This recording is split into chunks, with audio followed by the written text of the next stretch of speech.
Simula na ng amihan season at tapos na ang panahon ng habagat. Pero isang bagyo na tatawaging Marce ang nagbabadyang pumasok ng Philippine Area of Responsibility. Alamin po natin ang latest mula kay GMA resident meteorologist Nathaniel Cruz. Mang Tani. Well, good evening Jessica. Almost stationary o halos hindi gumagalaw ang bagyong Mary na isa na ngang tropical storm. Sa ngayon, hindi pa tiyak kung kailan mismo papasok ang bagyo dyan sa PAR at kung saan talaga ito tutungo. Mahina kasi yung tinatawag nating steering flow. Ayan yung hangin na nagdidikta kung saan pupunta itong bagyo, kung northward ba o dyan sa westward. Pero ayon sa Japan Meteorological Agency, pwede itong pumasok sa Sabado sa PAR. Sakaling pumasok ng PAR, ilang weather models naman nagsasabing magkakaroon ng recurvature o lilis yung bagyo pabalik ng Pacific Ocean. Mababa naman ang tsansa mag-landfall o tumama ang bagyo dyan sa may Southern Luzon, lalo na sa may Bicol region.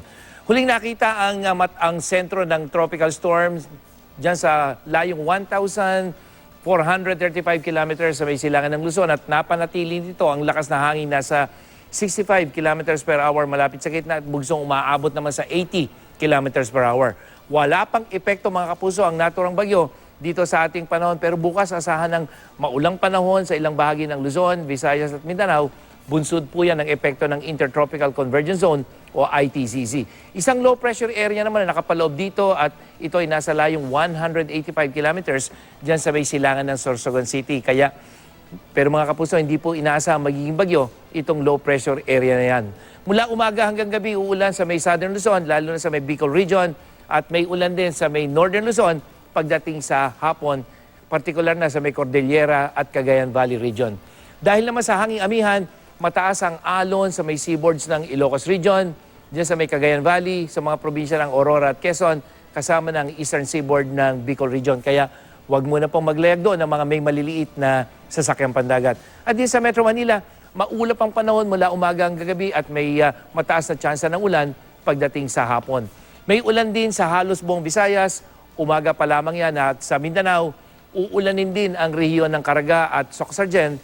Sa umaga yan, sa hapon, asahan ang malalakas sa ulan sa may Northern Mindanao at dyan sa may Davao region. Jessica? So Mang Tani, itong mga pag-uulan na nararanasan po natin simula pa nung undas ay hindi ho ito epekto pa ng bagyo, kundi ito yung IPCZ. Paano po kaya pag dumating pa yung bagyo, Mang Tani? Yun nga Jessica, ang inaano natin. Sa ngayon kasi, unang-una, wala nang epekto yung El Nino sa atin at hinihintay natin yung parang La Nina. Kaya mapapansin nyo, ngayon pa lamang ay nagiging maulan na. At kapag yung bagyong inaasahan natin ay tumuloy, asahan natin na magiging maulan. Kaya ngayon pa lamang ay talagang pinaghahanda na natin itong mga kapuso natin kung sakali man na tumama o dumaan yung bagyo. Pero sa ngayon nga kasi, isa sa mga sinabi natin, may posibilidad na lumihis yung bagyo, hindi papasok dito sa atin o pumasok man yan, nalilis na sa ninong nakikita nating hangin na magdidikta sa kanya na imbis na pumunta yan o kumilos pa kanluran, ay kikilos yan, pahilaga, patungo dyan sa may pabalik ng dagat Pasipiko, Jessica. So, ang pangalan pa ho niya ngayon, dahil nandun pa siya sa labas ng PAR, ay Mary. M-E-A-R-I. Pag pumasok na ho yan ng PAR, gagawing Marce. Tama yon, Jessica. At dahil nga isa'y tropical storm, kaya may international name siya na Miyari. At oras na pumasok yan, yung local name niya, ang magiging pangalan niya habang nasa loob ng Philippine Area of Responsibility. Mang Tani, yung po bang malamig na panahon na nararanasan natin pag malapit na ang Pasko, ito na ho ba yun? O ito'y bunsod pa lang ng mga ulan kasi? Kaya medyo parang nararanasan natin na maginaw na. Hindi, Jessica. Nagsimula na yung hanging amihan natin noong November 1st ayon sa Pag-asa. Kaya asahan na natin yung tuloy-tuloy na paglamig ng panahon. Pwede na lamang kung kasi itong amihan para rin yung Jessica, alon. Kumisan malakas, bigla mag-relax, mawawala yung amihan pansamantala kaya papalit yung hangin galing sa silangan. Pero simula ngayon, Jessica, hanggang sa mga susunod na buwan o sa mga susunod na buwan, asahan na natin yung unti-unting paglamig ng panahon. Pero yung pinakamalamig na buwan dito sa atin, dala ng hanging amihan, yan ay nagaganap kapag January at February. Pero simula ngayong October, yan na pong lamig na naranasan natin, lalo na kapag madaling araw, Jessica, dulot na yan ng unti-unting paglakas ng hanging amihan o yung northeast monsoon. Ito yung hangin na galing ng Siberia. Yes, Jessica, malayo yan. Galing sa mainland Asia, Siberia. Napakalamig niyan, Jessica, lalo na pag Enero at Pebrero. Pero dahil pagdating sa karagatan, bahagya nababawasan yung lamig. Pero pagdating pa rin dito sa atin, malamig pa rin at tuyo.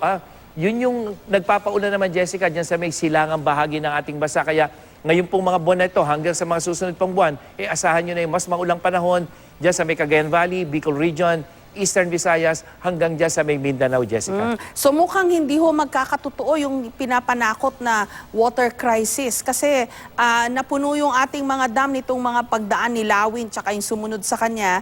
Tapos eto pa, may mga bagyo at mga masamang panahon pa tayo na inaasahan na magdadala ng maraming ulan. So mukhang malayo na magkaroon tayo ng water crisis, Mang Tani. Well, siguro, Jessica, ngayong taong ito hanggang sa susunod na taon, inaasahan natin na mukhang sapat yung naipong tubig dyan sa may Angat Dam kumpara dito sa Metro Manila. Siguro baka yung sinasabi nila sa mga susunod pang taon, ang isa kasing nakakatakot, Jessica, hindi lumalaki yung Angat Dam, pero tuloy-tuloy na pagdami ng tao dito sa Metro Manila na siya namang sinusuplayan nito. So siguro kung ngayong taong ito hanggang sa susunod na summer or dry season next year, wala tayong nakikita na problema kung sakali man dahil unang-una sapat at mataas yung level ng Angat Dam ngayon na nakikita natin na mukhang sapat hanggang sa susunod na taon na gagamitin ng mga taga Metro Manila yung tubig na yan na magagaling sa Angat Dam, Jessica. Yung nga lang ho, pag kasabay nitong malamig na hangin, ulan, medyo bad news ho yan sa kalusugan. Kaya dapat mag-ingat at magdala ng mga panangga ng ulan at ilabas na rin po yung inyong mga sweater at mga jacket. Kasi, di ba Mang Tani, panahon na naman ng ubo, sipon, kasi malamig yung hangin, tapos mababasa ka pa ng ulan. Tama yun, Jessica. At hindi lang dito sa Metro Manila, unang-unang nakakaranas ng lamig ng panahon, Jessica, ay dito sa may Northern Luzon, yung Ilocos Region, yung Cagayan Valley na kung saan kumisan, napakalamig talaga at marami nagkakasakit dyan sa mga kapuso natin na masyadong exposed doon sa Northeast Monsoon, yung eastern section ng Luzon. At kumisan, pag malakas talaga ang amihan, Jessica, hanggang dyan sa may Visayas at Mindanao, nararanasan yung malamig na panahon na, sabi mo nga, pwedeng magdulot ng iba't ibang klase ng sakit, lalong-lalo na sa mga bata at sa mga may edad na. Maraming salamat, Mang Tani. Nathaniel Cruz, GMA Resident Meteorologist. At yan ang latest mula sa GMA Weather. Ako po si Nathaniel Cruz, magplano para sigurado. I am ready. Serbisyong totoo ng GMA News.